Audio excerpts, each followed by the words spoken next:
The Spirit is Too Blunt an Instrument was about the amazing biological intricacies of the human body, conveyed through the voice of a speaker, presumably a mother, as she gazes at her baby and marvels at how life is constructed. The themes of the poem are the power and wonder at new life, the body and the mind, which are presented in very different ways in this poem, and the magnificence of evolution and genetic inheritance. I'll tell you a bit about the poet. Born in Cambridge, England, where her father, a well-known American philosopher, was working at the time, Anne Stevenson was later raised in America but came back to the UK as an adult. She was a contemporary of Sylvia Plath, and she later wrote a biography on her. Stevenson's body of work is mainly about thought and emotion, unlike the poem you're studying. In addition to her work as a poet and author, she taught creative writing in various universities, including Dundee and Edinburgh. I'll give you a bit of specific context that you may find aids your understanding of the poem. Firstly, Stevenson was a mother to 3 children, so we can assume that elements of this poem come from a place of personal experience. But of course, many female poets are mums too, so I think we need a bit more than that. You may wish to note that Stevenson was divorced 3 times and had a 4th marriage, so the products of her marriages, the children, lasted much longer than the initial union or her feelings of love for the men. Remember this when you look at the final lines of the poem, linking love with despair and anxiety. Perhaps another bit of context to note is that Stevenson was musically trained, but gave the idea of a career in music up when her hearing began to fail as a young woman. You may notice a lot of alliteration, consonants and assonance in the poem, which gives it a certain musicality and perhaps contributes to the tone of wonder and awe. I'll read through the poem, but you can skip over this bit if you've read it recently. The spirit is too blunt an instrument to have made this baby. Nothing so unskilful as human passions could have managed the intricate, exacting particulars. The tiny, blind bones with their manipulating tendons, the knee and the knuckle bones, the resilient fine meshings of ganglia and vertebrae, the chain of the difficult spine. Observe the distinct eyelashes and sharp crescent fingernails, the shell-like complexity of the ear, with its firm involutions concentric in miniature to minute ossicles. Imagine the infinitesimal capillaries, the flawless connections of the lungs, the invisible neural filaments through which the completed body already answers to the brain. Then name any passion or sentiment possessed of the simplest accuracy. No desire or affection could have done with practice what habit has done perfectly, indifferently, through the body's ignorant precision. It is left to the vagaries of the mind to invent love and despair and anxiety and their pain. The final bit of context I'll give you is quite complicated but worth acknowledging. If we zoom in on the verb made in the second line, it forces us to consider the idea of the construction of life. So the diction choice made to describe where the newborn has come from might make us consider whether life is made by a creator, God, creationism, or whether it's evolved, Darwinism. Stevenson asserts that the spirit could not have made the baby as it's too blunt a tool. Instead, the baby is presented as a biological life force. Darwin published his Origin of the Species in 1859, and his findings seem quite logical now, but we should remember that his theory was subversive and groundbreaking at the time, as it aimed to explain how we evolved to an audience that was a Christian, God-fearing society, who believed in the Genesis creation story. The noun spirit of the poem's title could indeed allude to God, the Holy Spirit. Of course, it could also be referring to the human spirit, i.e. our soul or our ideas and thought. Considering the potential double meaning here allows a more interesting interpretation of the poem, as it forces us to consider the complex idea of evolution. As the daughter of an academic and someone who worked in universities, Stevenson would have been well aware of the works of Professor Richard Dawkins, who published The Selfish Gene in 1976. This is, of course, after the publication date of this poem, 1969, but his ideas were discussed in academic circles in the 60s before he shot to wider fame with this book. Dawkins is an evolutionary biologist, and his writing explains and further elucidates the idea of natural selection. I think his work is relevant to the poem because unusually the poem describes the intricate biological makeup of the baby, listing all the elements that are derived from millions of years of evolution. In this way, Stevenson shows that this baby is nothing to do with love, romance, or passion, or even God. It's made or evolved through the biological processes of genetics and survival of the fittest. In his book, The Blind Watchmaker, Dawkins explains how ill-equipped we are to comprehend the very small or very large. As hunters and gatherers, we're programmed to deal with, quote, medium-sized objects moving in 3 dimensions at medium speed, which is why we find the very small wondrous or difficult to explain. If we think of the human body like the inside of a watch made up of numerous bits and pieces, then we can see why Stevenson has given us such an extensive list of tiny body parts in the poem, showing us all the interconnected components within the baby and that the body is an intricate thing. However, unlike a watch, we are not constructed by a maker, designer or craftsman. Our construction is blind, and the reference to blind bones is a nod to this idea. Dawkins explained that natural selection does not plan for the future, it has no vision, no foresight, no sight at all. The idea of the body being a design is therefore an illusion.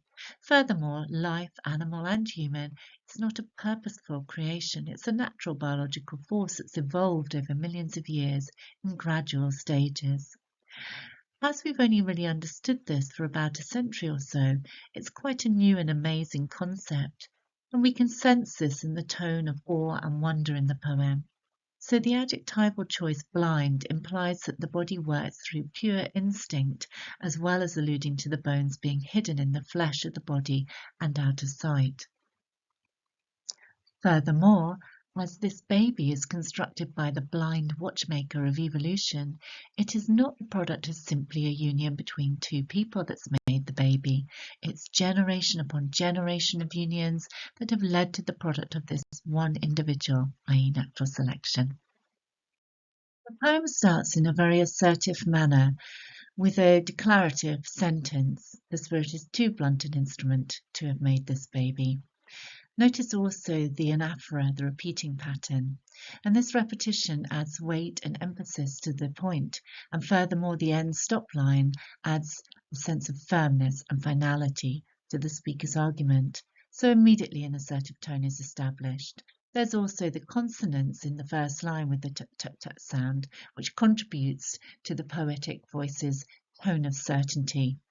The determiner or demonstrative pronoun this, rather than the use of the possessive pronoun my baby, is interesting as it reinforces the idea that the speaker is looking at the baby and considering it in the grand scheme of things rather than simply having maternal feelings.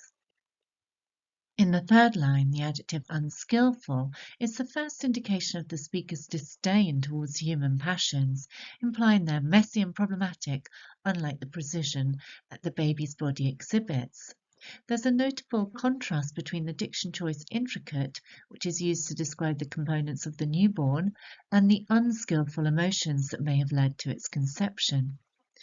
Intricate, exacting, particulars are all words that refer to precision, and the very sound of them, the consonants, is clipped and distinct.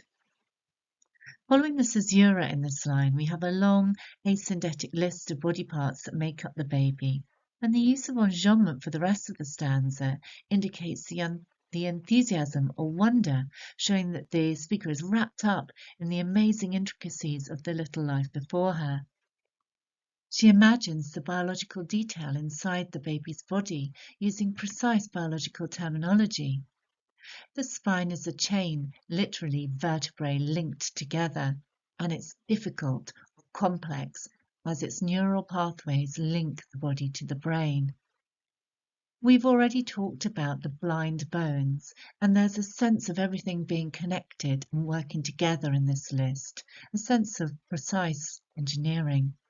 The consonant sound, the in knee, knuckle bones, tendons, further links all the body parts together, and it's a strong sound hinting at the strength and effectiveness of this little life. It's been a while since I looked down at my own new baby, but I have been marvelling at this new baby, a lamb that I took on recently. I was certainly aware of its raw will to survive from the moment of its birth.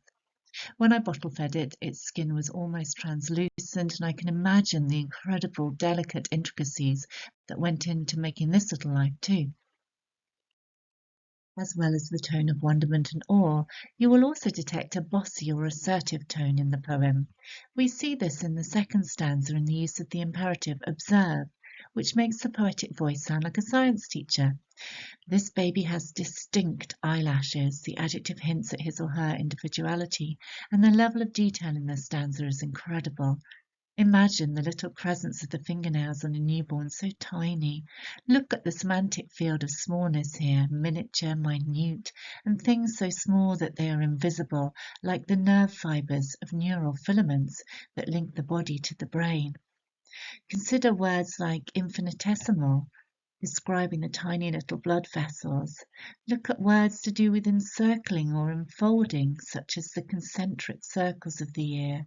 Look also at diction choices such as involutions and ossicles, which adds a sense of detail and complexity to this little human life. After the caesura, the list moves from the external parts of the body, nails, lashes, ears, into the hidden depths. Notice how this sibilance of infinitesimal capillaries, the flawless connections, conveys a sense of awe at their tininess and complexity. And all of these parts are interconnected as if they have been designed by an engineer, yet they haven't been made by a creator, they have evolved. In the final stanza, the assertive poetic voice challenges us to name any passion or sentiment that could be as accurate or precise as this intricate newborn baby, and immediately uses the monosyllabic epizeuxis, no, no, to suggest that there is none. Human emotions are messy. Biology is precise. It's not passion, desire, love, or affection that's made the baby. It's habit or instinct or evolution. This instinct is described as indifferent, which is quite interesting, as survival of the fittest can be a ruthless thing, and nature is raw in tooth and claw, as Darwin said. So evolution is a cold thing that has little to do with romance or love, although ironically these things may be the initial instigators of reproduction. The body has made this wonderful baby through ignorant precision. This oxymoronic phrase alludes to the blind force of nature, which has no thought or motive. Stevenson alludes to the messiness of life being down to the unpredictable actions or vagaries of the mind, and all the abstract feelings that it can evoke. Notice that the semantic field of emotion, love, despair, anxiety, passion, etc., is a list of abstract nouns in contrast to the concrete nouns of the body, vertebrae, lungs, capillaries, etc. Note also that whilst the body was listed as precise parts using an asyndetic list, the emotions of the final stanza are listed in a syndetic list. By using the conjunction and slowing the pace of the list down, it makes it all seem less interconnected and less awe-inspiring than the earlier detailed biological list. Furthermore, the emotion of love is linked to other very painful emotions in this stanza in a cluster of 3. And I mentioned earlier that Stevenson had personal experience of her romantic choices being problematic and not lasting. So the suggestion is that it's the biological result of the union that lasts and is amazing, and not the messy and complicated sentiment that brought the parents together in the first place. Very briefly, I'll look at structure. The poem is set out in 3 stanzas, which could reference the 3 trimesters of pregnancy, with each stanza consisting of 9 lines, which alludes to the gestation period of a human baby, 9 months. There isn't a rhyme scheme or set meter, i.e. the poem is written in free verse, which suits the biological, informative and serious tone of the poem. A rhyme scheme might sound flippant, because this isn't a poem about a sweet little baby. The baby isn't even named or referred to by a diminutive. It's more a poem about the magnificence of new life. and the amazing interconnected elements that have evolved to make that little baby. Thank you very much for listening, and do please hit the thumbs up button.